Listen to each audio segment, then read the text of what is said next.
In the unforgiving heart of the Montana territories, old Jebediah Cain and his scruffy mutt, Jasper, were kings of their own lonely world.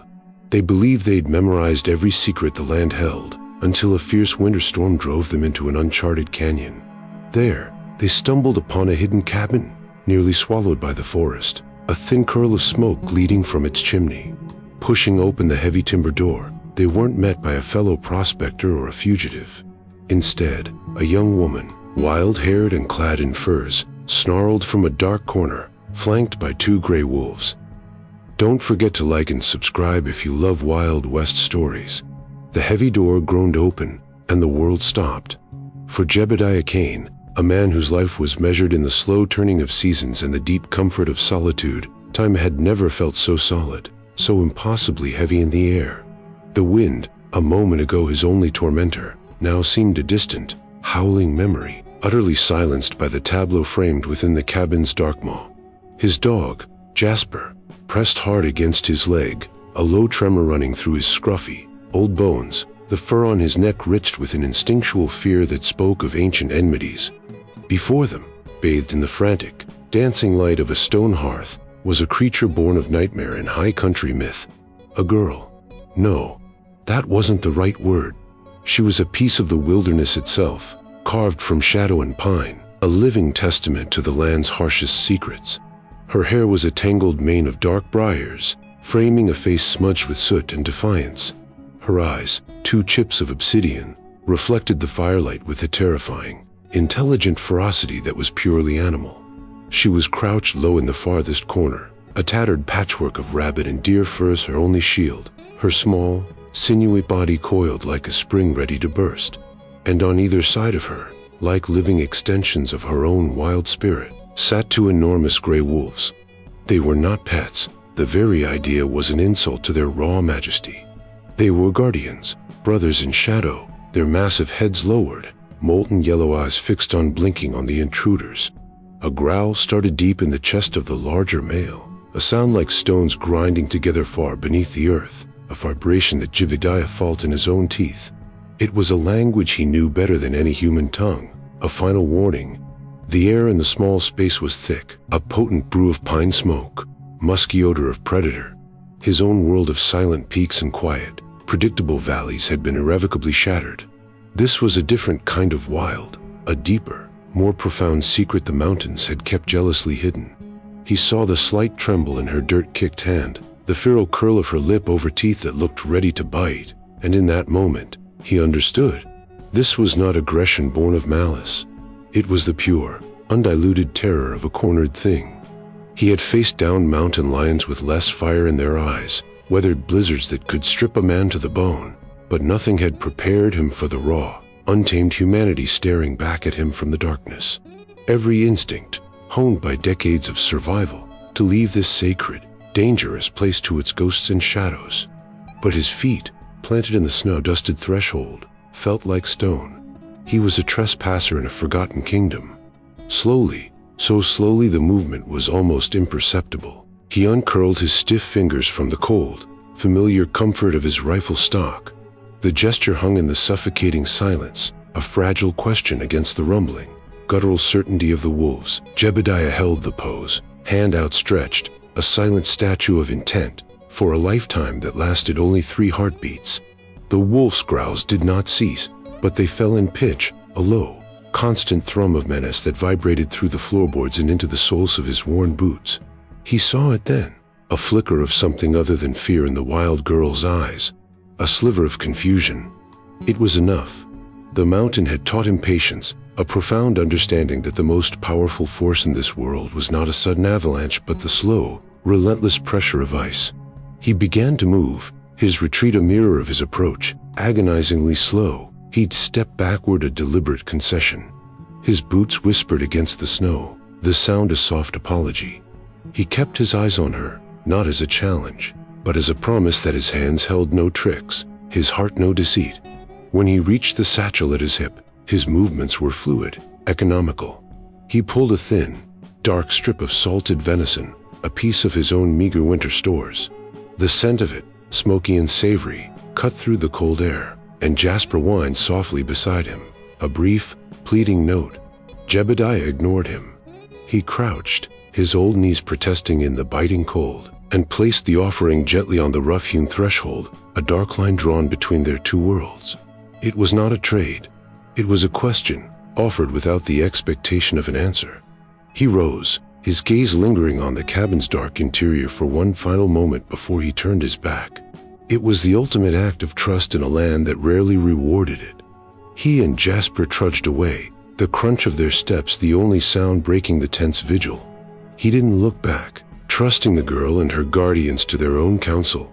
He stopped at a lonely outcropping of granite, a natural windbreak that offered little comfort but a clear line of sight to the cabin.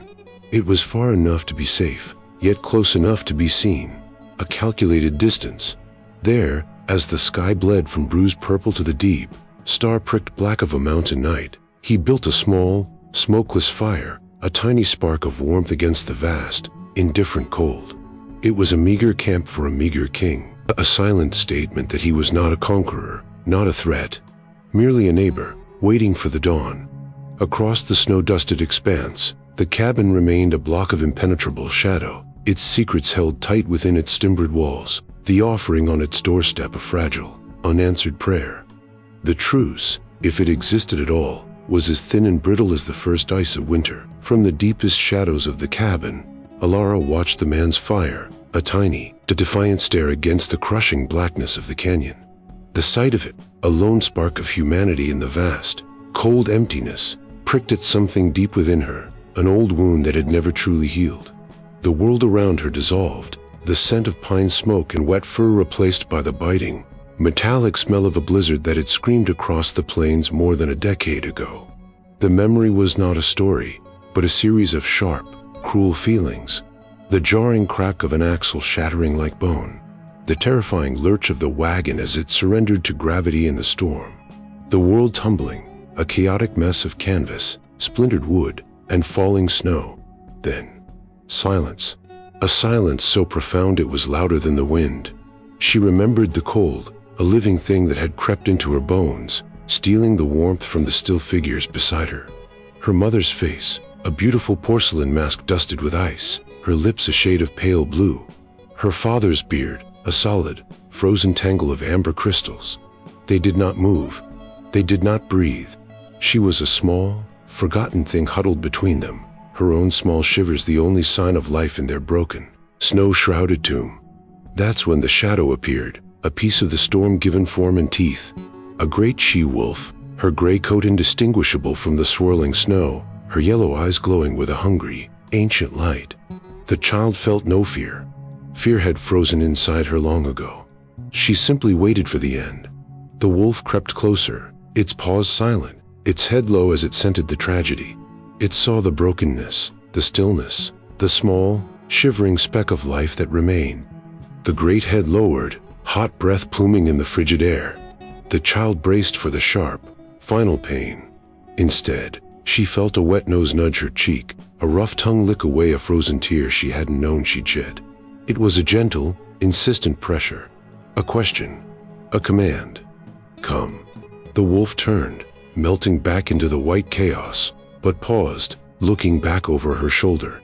The child, with nothing left to lose, crawled out from the wreckage of her old life. She left the silent figures behind, her own name swallowed by the howling wind. She followed the gray phantom into the heart of the storm, trading a world of broken promises for a new one of tooth and claw, her tiny hand reaching out not for a human mother, but for the warm, thick fur of her savior. Back in the present, the memory faded, leaving its ghost lingering in the firelight. She watched Jebediah, an echo of a man from a life she barely remembered, and felt the familiar, protective weight of her two wolf brothers sleeping at her feet. The days bled into one another, each a patient, silent copy of the last. The sun would carve its slow arc across the winter sky, casting long, blue shadows from the pines, and each morning Jebediah would repeat his ritual. A strip of jerky, a handful of dried berries, a piece of hardtack, laid carefully on a flat stone halfway between his camp and the cabin. Every night, under the cold, unblinking eyes of the stars, the offering would vanish, taken by ghosts he never saw. He never moved closer. He simply waited, a testament to the mountain's own glacial patience. He was tending to something wild, not trying to tame it. The breakthrough, when it came, was not born of his own careful design, but from the simple, honest heart of his dog. Jasper, weary of the silent vigil and driven by a curiosity that knew nothing of fear or ancient pacts, finally broke the stalemate. It began with a low whine, a soft, questioning sound directed at the dark, unmoving cabin. Then, his tail giving a tentative, hopeful wag, he trotted forward. Jebediah's breath caught in his throat, his hand tightening on his knee. He watched the small, scruffy form move across the snow, a solitary ambassador on fool's errand. The dog did not bark or bound. His approach was gentle, respectful. He stopped just shy of the threshold where the first offering had been laid, and whined again. From the darkness of the doorway, Alara materialized, a shadow detaching itself from deeper shadows. The two great wolves flanked her instantly, their bodies rigid, the alpha male lowering his head as a low growl, like the sound of a distant rock slide, rumbled in his chest. The fragile peace was about to shatter. But then, something shifted. Alara's eyes, fixed on the small, unassuming dog, held not the wild terror of their first meeting, but an intense, piercing curiosity. She saw no threat in this creature, only a strange, new shape in her world. As the wolf's growl intensified, she made a sound, a soft, guttural chuff, a note from a language older than words. It was not a plea. It was a command. Instantly, the massive wolf fell silent, sinking to his haunches, obedient and watchful. The power in that single, quiet sound was absolute. Jasper, sensing the change, took one more step. He lowered his head, nudged a small, frozen twig with his nose, and pushed it across the invisible line of the threshold. It was a simple offering, a humble invitation, a question asked in a language that every creature understood. Alara did not move. She did not retreat. She simply stood there, a wild queen in her shadowed court, her gaze locked on the small stick, a bridge of wood and hope now connecting their two impossibly different worlds. The stick remained on the threshold, a silent testament to a conversation between animals. But it was the sounds that followed in the subsequent days that began to build a true language. Jebediah, a man attuned to the whispers of the wilderness, started to listen not just with his ears, but with his soul. He noticed how Alara spoke with the forest itself. A sharp, chattering call, a perfect mimicry of a stellar's jay, would echo from the cabin just before a hawk's shadow swept across the snow. A soft, two-note whistle, the precise song of the lonely chickadee, seemed to be her way of communicating with her wolf brothers as they patrolled the perimeter. It was a lexicon of the living world, a language he had understood in pieces his entire life but had never heard spoken by a human tongue. One evening, as dusk painted the canyon in shades of deep indigo, he acted. He built his own fire up, letting the flames leap high before he began his lesson. He pointed to the fire, then to the moon, then made a gesture of sleeping. He then slowly, deliberately, showed her how to bury the hottest embers in a deep bed of ash, a way to preserve the fire's heart through the long, cold night. She watched from her doorway, a still, silent silhouette, her focus absolute. The next morning, as he approached the offering stone, she was waiting. Not in the doorway, but a few feet from it, her wolf sitting calmly behind her. She met his gaze, then turned and walked to a patch of snow beneath an arrowed pine.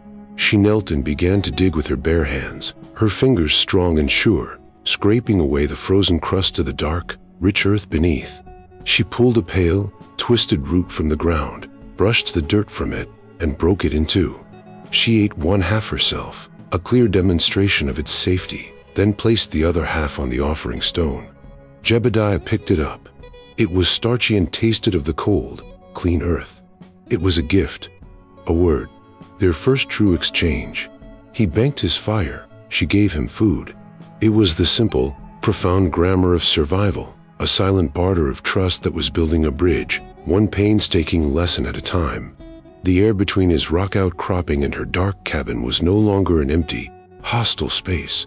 It was becoming a classroom, a sanctuary, the silent birthplace of a bond forged not in words, but in the shared, desperate, and beautiful language of staying alive. He was learning her world, and in doing so, inviting her to see a small, quiet piece of his. The fragile piece of the canyon was not broken, it was butchered.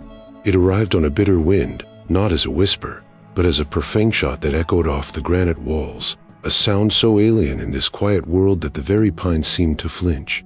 Jebediah heard them long before he saw them, the clumsy, crashing gait of men who moved through the forest as conquerors, not kin. Then they appeared at the canyon's edge, two figures carved from greed and grime. Silas and Boone. Their buckskins were stiff with dried blood and filth, their beards tangled with remnants of past meals, their eyes holding the flat, predatory gleam of weasels. They carried long rifles with a casual menace and smelled of cheap whiskey and an ingrained cruelty that seeped from their pores. They were the antithesis of the land, a walking plague upon its silence. Jebediah watched from his rocky perch as they made a crude camp, their voices slicing through the tranquility. He heard them speak of their prize, a creature they called the Silver Ghost, a wolf of legendary size whose pelt, they boasted, would fetch a king's ransom in St. Louis. Jebediah's heart turned to a cold, heavy stone in his chest. He knew the silver wolf. He had watched its magnificent form move like smoke through the trees, a loyal, powerful shadow at Elrond's side. These men were not just hunting a wolf, they were hunting a king, a brother. Their hunt led them, inevitably, to the hidden cabin. Jebediah saw the moment they found it. Their loud bragging fell into a sudden, avaricious hush. Boone pointed with a grimy finger, a slow, ugly grin spreading across his face. They crept closer, peering through the trees. They saw her. They saw the girl, the wild thing in her furs, moving with a feral grace beside her wolf companions. But they did not see a person. They saw a grotesque marvel, a wolf child they whispered could be worth more than any pelt. They spoke of cages, of carnival barkers, of selling her to a traveling show where crowds would pay a fortune to gawk at the freak. The sacred, quiet space that Jebediah and Alara had so carefully cultivated was instantly transformed into a hunting ground. The air, once filled with the language of survival and burgeoning trust, was now thick with the stench of a looming, violent desecration. The man who had sought only to escape the world of men was now trapped by its most savage emissaries, his self-imposed exile shattered by the brutal intrusion of human greed. The canyon was no longer a sanctuary. It had become a cage. For 2 decades, Jebediah had lived by a single, unwavering creed. The world of men was a plague, and solitude was the only cure. He had turned his back on its noise, its greed, its casual cruelty. But now, the plague had followed him into his sanctuary, and its carriers were laughing by their fire. A cold, unfamiliar anger began to smolder in the pit of his stomach, an emotion he thought he had buried long ago. He could not let this stand.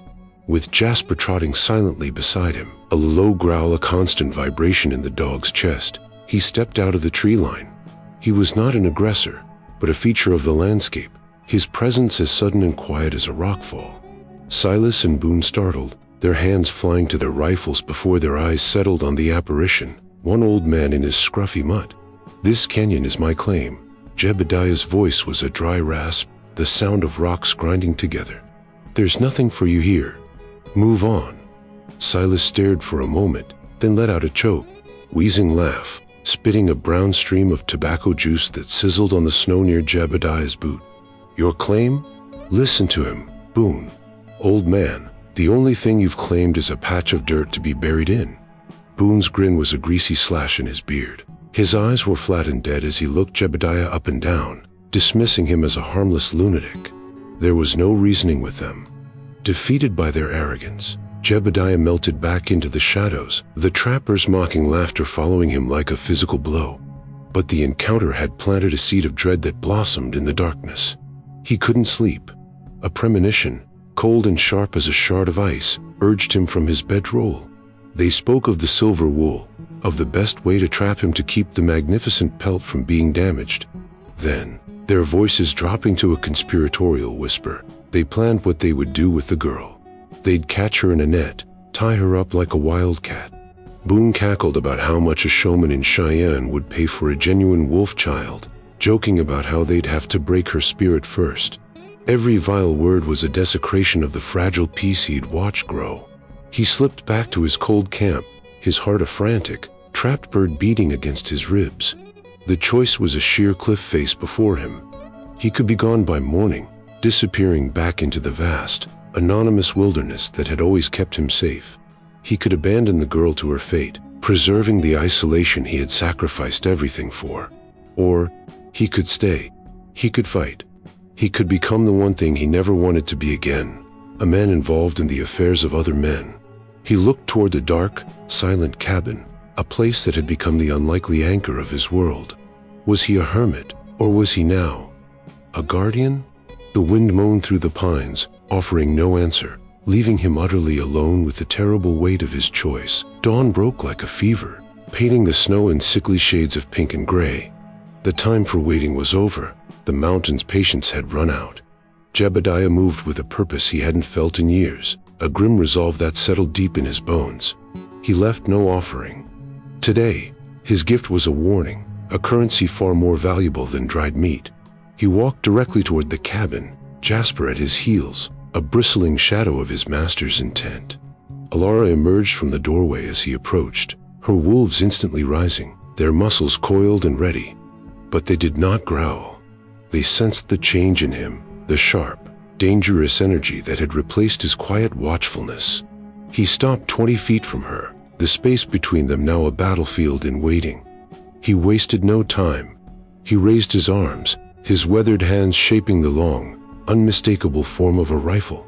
He pressed the imaginary stock to his shoulder, squinting down the length of his arm, a predator's stance she had never seen from him. The gesture was a violation, a man-made scar on the morning's tranquility. Then he made the sound, a sharp, guttural crack that tore through the silence, a perfect, ugly imitation of black powder in death. He jerked his body as if from the recoil, his eyes locking onto hers, wide with a terrible urgency. He stabbed a finger through the air, pointing directly at the trappers' camp, a plume of their breakfast fire now a smudge of filth against the clean sky. Then, his pantomime turned brutal. He aimed his invisible weapon not at her, but at the magnificent silver wolf, her alpha, her brother. He made the cracking sound again, sharper this time. He then clutched his own chest, his face contorting in a silent scream of agony, his body slumping as if his life were draining into the snow. Death. He was showing her death. For a fleeting second, confusion warred with fear in her eyes. But then, a horrifying wave of understanding washed over her, and Jebediah saw something he had never seen before. True, naked fear. It was not for herself. Her gaze darted to the silver wolf, then back to the old man, her expression one of pure, protective terror. The fear lasted only a heartbeat before it was consumed by something colder, harder. It crystallized into a chilling, primal fury. Her lips pulled back from her teeth, not in a defensive snarl, but in a deliberate promise of violence. A low growl rumbled up from deep within her chest, a sound that was not a warning, but a vow. It was the sound of a storm gathering, of a war being declared in a language that needed no translation. The fragile truce was gone, burned away by a shared enemy. They were allies now, bound by the imminent threat of bloodshed. The world dissolved into a fury's, howling whiteness. The storm did not arrive. It materialized, a sudden, blinding curtain of snow that swallowed the canyon whole. It was the perfect cover for predators, and they came with the first violent gusts of wind. Shapes became men, emerging from the blizzard like vengeful ghosts, Silas and Boone, their faces grim masks of ice and greed, their rifles already raised. The first shot was a deafening crack that tore through the storm's roar, a splinter of orange fire in the monochrome chaos. The bullet ripped through the bark of a pine just above Jebediah's head, showering him with splinters. The battle was not a duel. It was a desperate, swirling brawl for survival.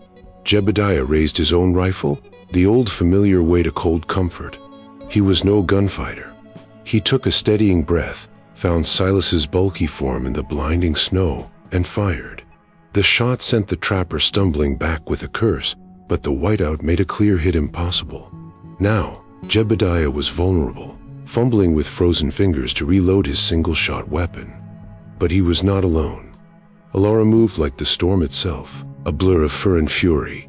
She did not scream. She launched herself from the cabin's porch, a sharpened branch clutched in her hand like a primal dagger. She met Boone's charge with a feral grace, dodging his clumsy lunge and driving her weapon into his shoulder. He roared in pain, swatting her away, but she was already gone, a phantom melting back into the swirling snow. Her true weapons were the wolves. The great silver alpha and his brother were pieces of the blizzard, gray specters that struck and vanished.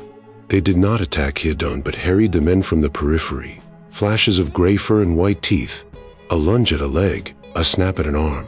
Their attacks were designed to disorient, to wound, to drive the intruders into a state of terrified confusion. As Silas regained his footing and charged toward the exposed Jebediah, a small, scruffy missile of pure loam shot from his master's side. Jasper, with a snarl that was all heart, sank his teeth deep into the trapper's calf. The man screamed, kicking the dog away, but the crucial seconds had been bought. The canyon became a vortex of chaos, the muffled shouts of men, the sharp barks of a loyal mutt, the guttural snarls of wolves, and the silent, deadly movements of the wild girl. It was a rhythmic, brutal dance in the heart of the storm, a desperate clash between two worlds, painted in flashes of gunpowder and stark, red blood against the blinding white snow. The end was as savage and swift as the storm that concealed it. As Boone scrambled away, his arm bleeding where Alara had struck him, Silas made one last desperate lunge for Jebediah. But a gray blur, a phantom of teeth and muscle, intercepted him. The silver wolf, moving with breathtaking speed and lethal purpose, slammed into the trapper's side, driving him into the deep snow. There was a single, choked cry, a brief, thrashing chaos, and then a final, profound stillness.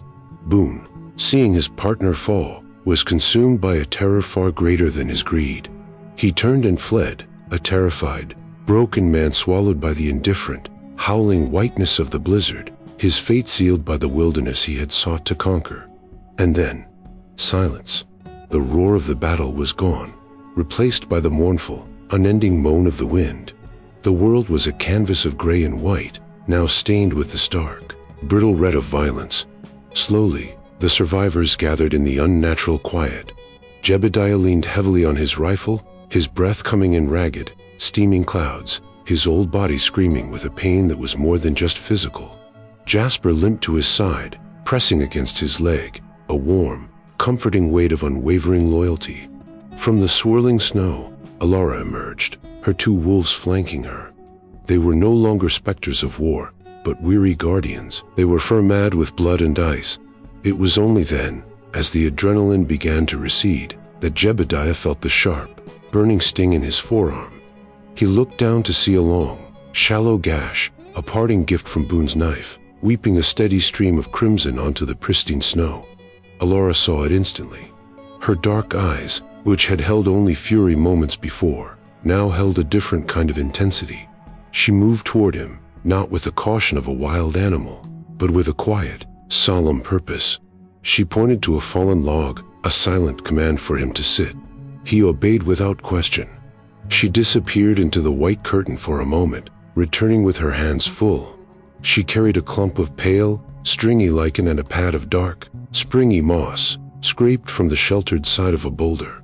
Kneeling before him in the snow, she first took a handful of clean powder and scrubbed the wound with a shocking, icy efficiency. Then, her small, surprisingly gentle fingers packed the gash with a lichen and covered it with a thick moss, a perfect, natural dressing. Her touch was firm, her knowledge absolute. Jebediah watched her, this girl born of the storm, tending to his wound with an ancient wisdom that flowed in her blood. No words were spoken. None were needed. In that silent act of care, a bond was forged far stronger than any spoken promise, a quiet acknowledgement that they were now a pack, a family, bound together by the blood they had spilled and the blood she had saved. The world began to weep. The great, silent giants of snow that had held the canyon in a frozen embrace for months began to shrink, their lifeblood trickling away in countless new streams that sang over the awakening earth. The air, once sharp and sterile, grew heavy with the scent of damp soil and the promise of pine sap. Spring was not a gentle arrival. It was a violent, messy thaw that tore away the winter's defenses, exposing the raw, vulnerable land beneath. And with every patch of green that fought its way into the light, a new and terrible anxiety took root in Jebediah's soul. The storm that had trapped them together, that had forged their unlikely alliance, was gone. The paths out of the canyon were now open, and the world of men was once again a looming, inescapable threat. He would watch her from his camp, this wild, beautiful piece of the mountain, as she ran with her wolves through the new mud, her bare feet seeming to draw strength from the waking ground. He had saved her from Silas and Boone, but he knew he had only defeated a symptom, not the disease. The disease was civilization, and it was patient. What was he to do? The question became a constant, silent torment, a ghost that sat with him by his fire. He could take her away. He could lead her down from the peaks, down into the world of towns and fences and people. A cold dread coiled in his gut at the thought. He saw it all with a terrible clarity. The stares, the whispers, the pointing fingers. They would not see a survivor. They would see a freak, a wolf child to be poked and prodded, studied by men of science, prayed over by men of God, and lured by men of greed. They would put her in a dress, force her into shoes that would feel like shackles, and try to beat the wilderness out of her with primers and prayers until the wild, intelligent light in her eyes dimmed to a dull, captive glow. He had fled that world for its suffocating hypocrisy. How could he now be the one to drag her into it, to lead her to a cage with walls made of shame and pity? The alternative was just as cruel. He could leave her here. He could let the forest keep its secret, let her live and die in the only world she had ever known, a wild queen in a kingdom of stone and pine. She would be free, yes, but what was a freedom that was also a prison? She would never know the comfort of another human voice and shared story, never feel the warmth of a community, never have a choice in her own fate. What if she grew sick? What if she broke a bone? The forest was a brutal parent. To leave her was to abandon her, to condemn her to a profound and absolute loneliness he knew all too well. He, a man who had chosen solitude, was now forced to choose it for another, and choice was an impossible, heartbreaking weight. The choice, when it finally settled, was not a surrender to either of the terrible paths before him. It was the forging of a third, a narrow, treacherous trail that led not to civilization or to abandonment, but to a quiet, shared frontier of their own making. He would not be her captor, and he would not be her ghost. He would be her horizon, a watchful presence that kept the rest of the world at bay. The decision was not made in his mind, it was made in his hands, in the slow, deliberate act of dismantling the life he had so carefully built. He took apart his small rock shelter stone by stone, each one a monument to a solitude he was now leaving behind. He kicked out the ashes of his lonely fire, scattering the gray dust to the wind. This was the funeral for the hermit, the final act of a man who had spent a lifetime running, only to find the one thing worth staying for in the last place he ever thought to look. He moved his camp, not to the cabin's threshold, not to impose his world upon hers, but to a small, defensible bluff of pine and granite 100 yards away. It was a perfect vantage point, a guardian's perch. From here, he could see the paths into the canyon, could watch for the smoke of unwelcome fires, could be the shield she would never know she needed. He was close enough to be a protector, but distant enough to honor her wildness. He was no longer an intruder or a stranger. He was simply there, a silent, unwavering feature of her landscape. And in his presence, she was no longer entirely alone, no longer just a secret kept by the mountains. A new, unspoken language began to grow between their two small camps. A brace of rabbits left on a flat stone near his fire, a small bundle of carefully scraped and cured hides left near hers. It was a quiet barter of care, a conversation held in the currency of survival and respect. He had his scruffy mud, a piece of his old, damned world. She had her wolf brothers, the living embodiment of her new one.